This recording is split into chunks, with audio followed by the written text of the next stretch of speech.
எல்லோருக்கும் வணக்கம். ஸோ அடுத்து நம்மளோட பிரம்ம முகூர்த்த wake up challenge September 1 to September 21 வரைக்கும் நடக்க இருக்குது.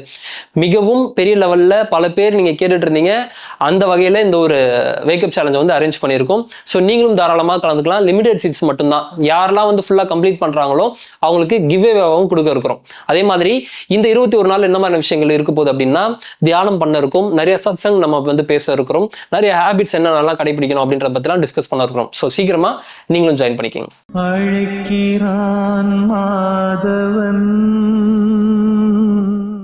எல்லோருக்கும் வணக்கம். இன்னைக்கு நான் இருக்கக்கூடிய இடம் எது அப்படின்னு சொல்லி பாத்தீங்கன்னா, ரொம்ப அற்புதமான ஒரு ஸ்தலம் இது. பரிகார ஸ்தலம்.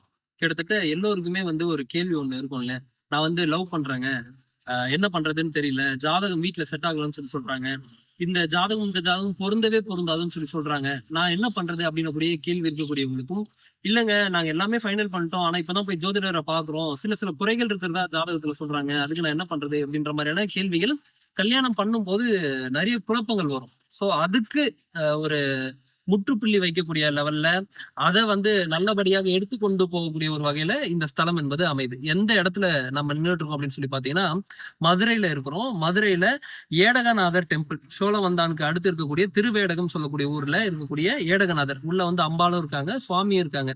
இந்த இடத்துல நீங்க என்ன பண்ணணும் அப்படின்னு சொல்லி பாத்தீங்கன்னா, வெளியே வந்து அர்ச்சனைக்கெல்லாம் வந்து டிக்கெட் கொடுப்பாங்க. அதே மாதிரி திருமண தடை இருந்தாலும் சரி, இல்ல வந்து ஜாதகம் செட் ஆகல அப்படின்னு சொல்லி சொன்னாலும், எந்த திருமணம் சார்ந்த எந்த ஒரு ப்ராப்ளம் இருந்தாலும் இந்த ஸ்தலத்துக்கு வந்து, இந்த கோவிலுக்கு வந்து பாத்தீங்கன்னா எங்கெங்க இருந்தோலாம் வராங்க. கேரளால இருந்து வராங்க, பாபநாசத்துல இருந்து வராங்க, எங்கெங்க இருந்தோ நார்த் சைட்ல இருந்து எல்லாம் கூட இந்த இடத்துக்கு வந்து இந்த பரிகாரத்தை வந்து பண்ணிட்டு போறாங்க. இந்த கோவில் வந்து பரிகாரத்துக்கு உண்டான ஒரு கோவிலாக தான் பார்க்கப்படுது. இப்போ உங்களோட ஜாதத்துல ஏதாவது ப்ராப்ளம் இருக்குன்னு வச்சுப்போம். அந்த ப்ராப்ளம் இருக்கும்போது உங்களோட ஃபர்ஸ்ட் பத்திரிக்கை இருக்குல்ல, நீங்க ஒரு பத்திரிக்கை அடிச்சதுக்கு அப்புறம் ஃபர்ஸ்ட் பத்திரிக்கை எடுத்துட்டு வந்து இந்த கோவில்ல கொடுத்து, அம்பாளையும் சுவாமியுமே வந்து என்னோட கல்யாணத்துக்கு வாங்க, நீங்க தான் வந்து நல்லபடியா இந்த கல்யாணத்தை நடத்தி கொடுக்கணும் அப்படின்னு சொல்லி நீங்க வேண்டிட்டு போனீங்கன்னா, அவங்களுக்கு பிரிவு என்பது வரவே வராது. இப்போ என்னோட திருமணத்துக்கும் நான் ஃபர்ஸ்ட் வந்து பத்திரிக்கை வச்சது எங்க அப்படின்னு சொல்லி பாத்தீங்கன்னா, இது என்னோட ஊர். ஓகே, இதுக்கு நியர்பை ஒரு 10 to 15 கிலோமீட்டர்ஸ்ல தான் என்னோட ஊர் இருக்கு. ஃபர்ஸ்ட் என்னோட குலதெய்வத்துக்கு வச்சுட்டு இங்க நான் வந்து ஏடகநாதருக்கு வந்து பத்திரிக்கை வச்சேன். பத்திரிக்கை வச்ச உடனே என்ன கொடுத்தாங்க அப்படின்னா, அரிசி கொடுப்பாங்க. அந்த அச்சதை போடுறதுக்கு அரிசி கொடுப்பாங்க. அந்த அரிசியை நீங்க எடுத்து கொண்டு போய் அச்சதையில கலந்து திருமணம் நடக்கக்கூடிய அன்னைக்கு நீங்க எல்லார்ட்டையும் கொடுத்து ஆசீர்வாதம் பண்ண சொல்லி நீங்க கொடுத்தீங்கன்னா, அந்த இருவருக்கும் எந்த ஒரு பிரிவும் வராது அப்படின்றது நம்பப்படக்கூடிய ஒரு விஷயமாக இருக்குது. ஸோ நீங்க இந்த திருமண தடை சம்பந்தப்பட்ட பிரச்சனைகள் ஏதாவது நீங்க ஃபேஸ் பண்றீங்கனாலும் சரி, இல்ல வந்து நான் என்ன பண்றதுன்னே தெரியல, இப்ப கல்யாணத்தை அரேஞ்ச் பண்ணிட்டேன், என்ன பண்றது அப்படின்ற மாதிரியான குழப்பங்கள் எதுவாக இருந்தாலும் இந்த கோவிலுக்கு வந்து இந்த பரிகாரத்தை பண்ணிட்டு போங்க. நிச்சயமாக எந்த ஒரு பாதிப்பும் இல்லாம உங்களோட கல்யாணமும் மிக சிறப்பாக நடக்கும். நன்றி.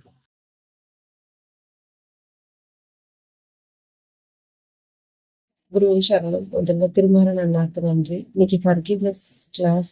மனசுல ரொம்ப நாள் தேக்கி வச்சிருந்த அழுக்கு, பாரம், சுமை எல்லாமே ஒரே நாள்ல நீங்க வந்து வெளியே எடுத்துட்டீங்க. சான்ஸே இல்லை. மன்னிப்பு கொடுத்ததும் மன்னிப்பு கேட்கறதும் எவ்வளவு முக்கியம் அப்படின்றத வந்து உணர்த்திட்டீங்க.